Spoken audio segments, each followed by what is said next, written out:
Good afternoon, you're watching GK TV and I'm your host Shireen Aman. In Jammu and Kashmir, where food is deeply woven into the fabric of daily life, the trust between what we eat and who ensures its safety is now under a serious concern. The Drug and Food Control Organization has come under fire for a growing lack of transparency.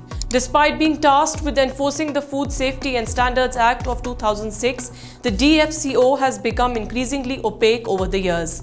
Its website rarely posts meaningful updates and there are no press briefings that reach the general public. According to the report, the DFCO tested 492 food samples last month across both the Jammu and Kashmir divisions. Out of these, 23 samples have failed to meet the food safety standards. Just one sample was marked unsafe for consumption, while 22 were found to be substandard. While the numbers suggest a rigorous activity, the public is left with no idea of what those numbers mean. The answers to many questions have always been ignored. This lack of disclosure is not just careless, it's dangerous.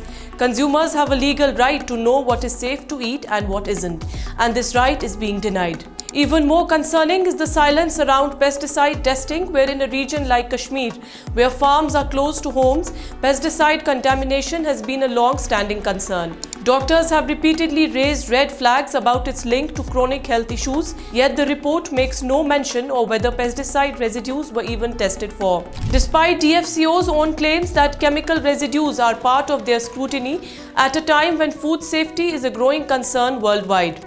The absence of basic transparency from DFCO is not just an administrative lapse, it's a blow to public trust. The numbers may be logged in official records, but without a proper disclosure, they fail to serve the very people they are meant to protect. This story isn't just about food testing, it's about accountability and the right of every citizen to know what they are consuming.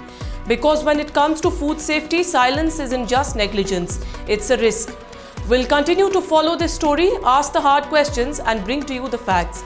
Until then, stay informed, stay vigilant and remember, knowing what's on your plate isn't a privilege, it's your right. Stay tuned.